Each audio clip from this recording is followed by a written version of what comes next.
El misterio de Belicena Bílica. Capítulo 5. Mi único aliado, pensaba al comienzo de la reflexión, es el discernimiento. Él me indicará dónde dirigirme, en quién confiar.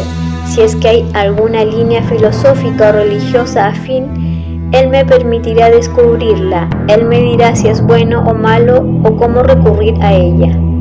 Pero el análisis efectuado al cabo de profunda meditación arrojaba una conclusión escalofriante. A medida que eliminaba posibilidades, todas las organizaciones quedaban en un bando enemigo y en el otro nadie. Por más que intentaba polarizar maniqueamente las miríadas de religiones, sectas, asociaciones, sociedades secretas, organizaciones, grupos, órdenes, ligas, hermandades y fraternidades, no lograba discernir sobre una siquiera que ostentase un rayo de luz increada, un destello de la verdad primordial del espíritu. Sin embargo, si todo cuanto afirmaba Belicena Bílica sobre el origen del espíritu increado era cierto, si el espíritu solo podía experimentar hostilidad hacia este mundo, hacia la cultura judaica que hoy predomina en este mundo, no sería extraño el resultado de mis reflexiones. Por el contrario, sería más bien lógico que, estando la fraternidad blanca a punto de realizar la sinarquía universal, como en el siglo XIII, no existiese sino una organización de iniciados en la sabiduría hiperbórea. Sí, del mismo modo que en el siglo XIII el Circulus Dominicanis se opuso a los planes de la fraternidad blanca, quizás ahora existiese únicamente la orden de constructores sabios del Señor de la orientación absoluta. Entonces, me decía desolado, sintiendo que una angustia muy parecida al terror ascendía desde el estómago hasta la garganta. Entonces no debo esperar ninguna ayuda concreta para cumplir mi misión. Estoy librado a mis propias fuerzas.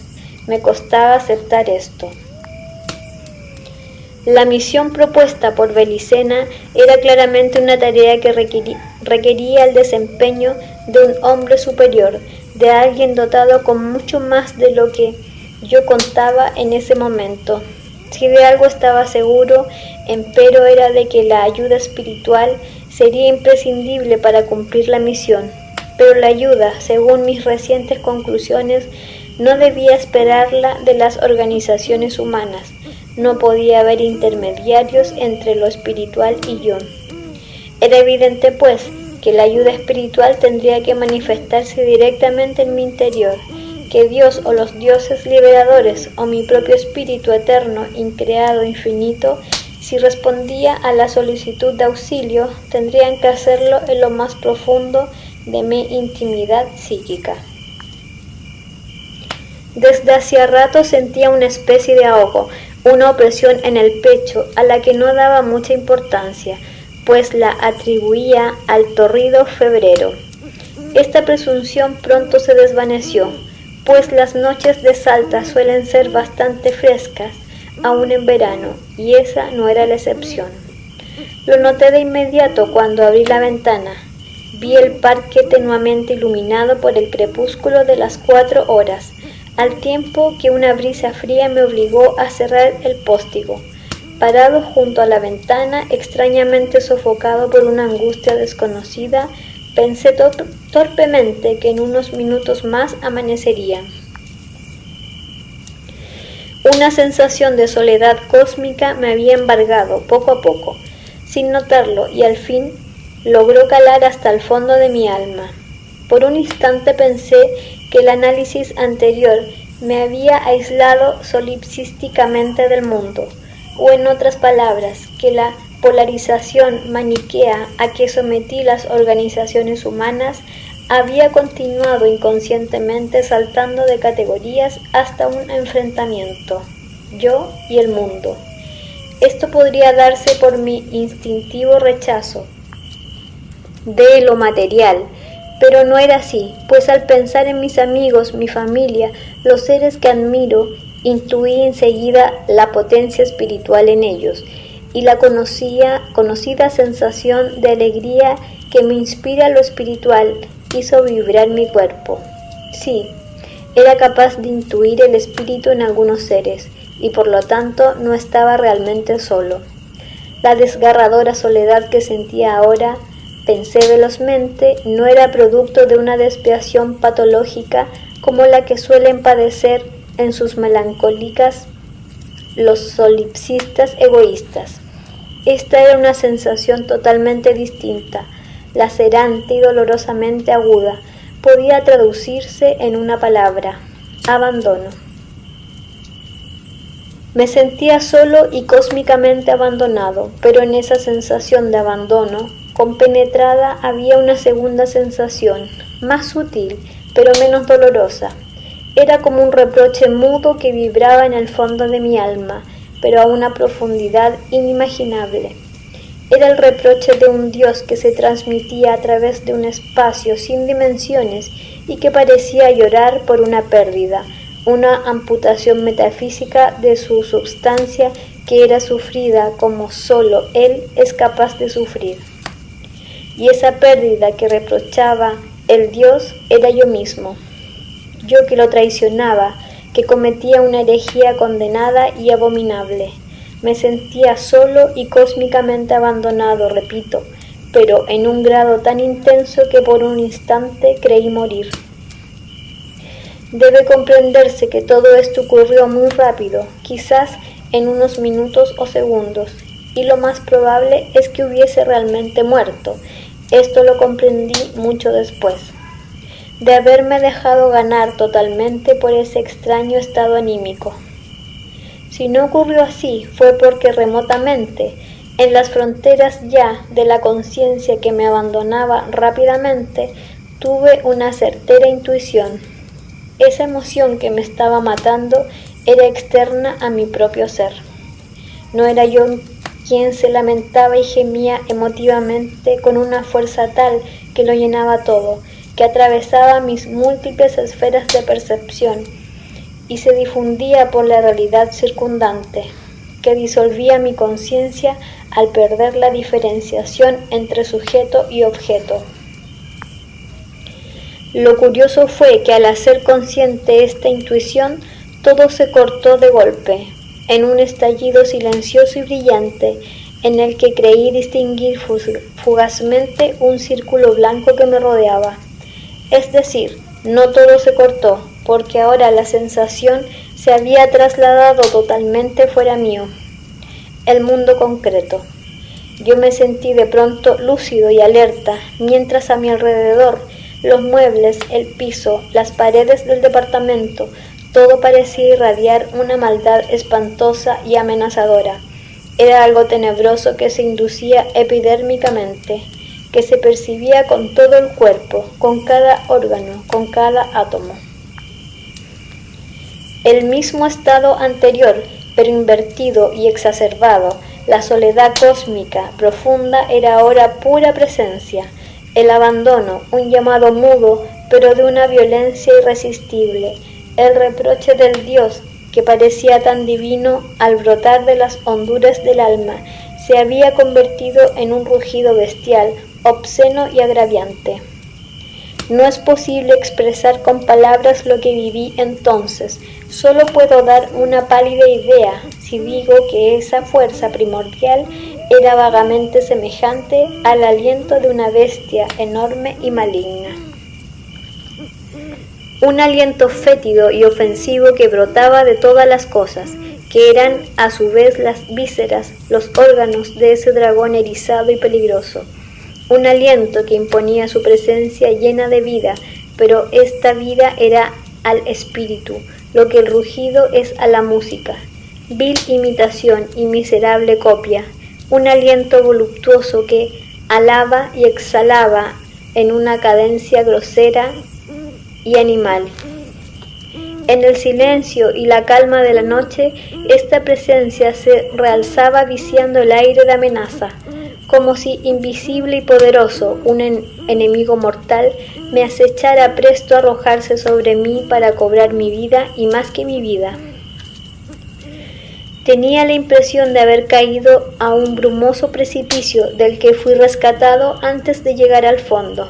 Estaba ahora parado al borde del abismo, milagrosamente a salvo, pero víctima de esa aprensión que solo experimenta el que sobrevive al desastre.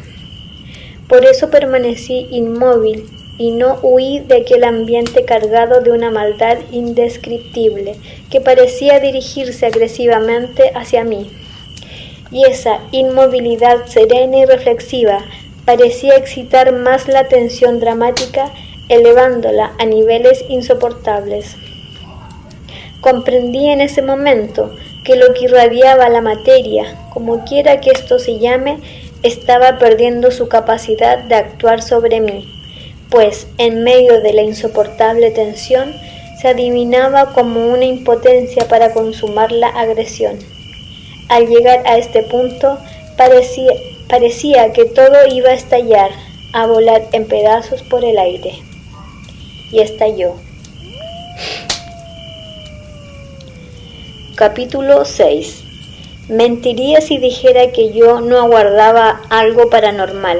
Mis ojos estaban fijos en los objetos de la habitación, esperando verlos saltar en cualquier momento sobre mí. Lo esperaba y en verdad esperaba que ocurriera cualquier cosa anormal, menos lo que realmente pasó. Todo comenzó a moverse y a cambiar de posición, a caer y a saltar sobre el piso. Estanterías y muebles, todo caía y saltaba sin cesar, mientras yo, absorto, creí vivir una pesadilla. Tardé unos segundos preciosos en comprender que asistía a un movimiento sísmico y cuando al fin me decidí a emprender la fuga, el temblor ya casi finalizaba. ¿Casualidad? ¿Sincronía? Piense el lector lo que quiera, pero no podrá evitar considerar el hecho de que el temblor del 21 de enero de 1980, al único edificio que dañó en forma irreversible, fue el que yo habitaba y que tuvo que ser evacuado como pude comprobar leyendo los periódicos de esos días. No hubo víctimas, pero el edificio resultó inexplicablemente dañado en su estructura, por lo que las autoridades municipales emprendieron, sin resultados, una investigación a la firma de arquitectos que lo construyó.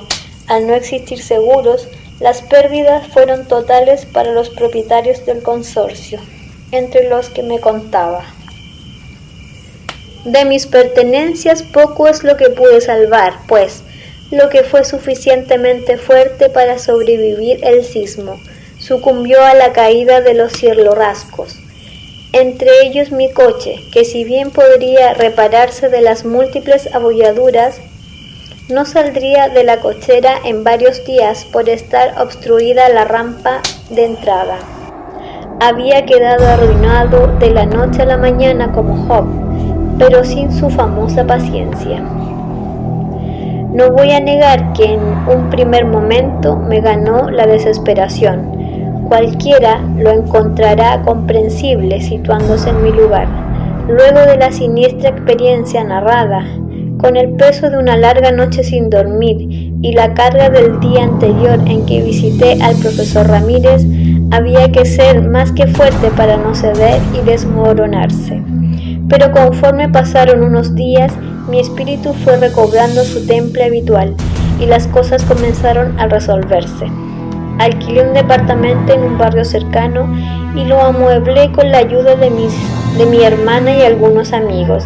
Las cosas que se rompieron y eran imprescindibles reponer, las adquirí echando mano de mis escasos ahorros.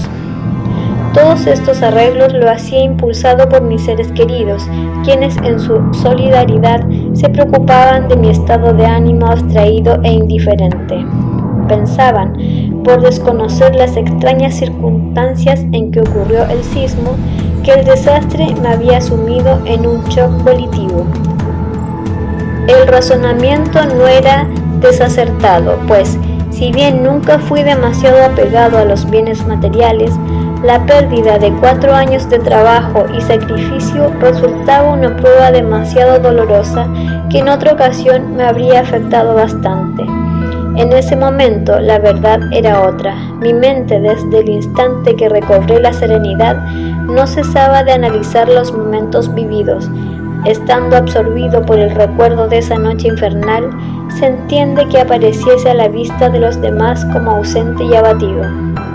Lejos de estarlo, iba creciendo en mi interior una rabia sorda, un furor ciego, que sin obnubilarme parecía más bien que me nutría de fuerza vital y valor.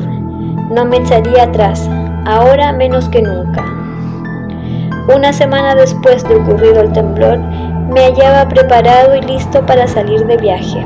El retraso no afectaba sustancialmente mis planes anteriores, y por ello, con una saludable impaciencia juvenil, deseaba largarme cuanto antes. Era nuevamente lunes. Preveía pasar por Cerrillos para despedirme de mis padres, y si me apuraba a salir, llegaría a tiempo para desayunar con ellos. Cargué un bolso y un maletín en el maltrecho Ford, finalmente rescatado de entre los escombros, y partí hacia la aventura.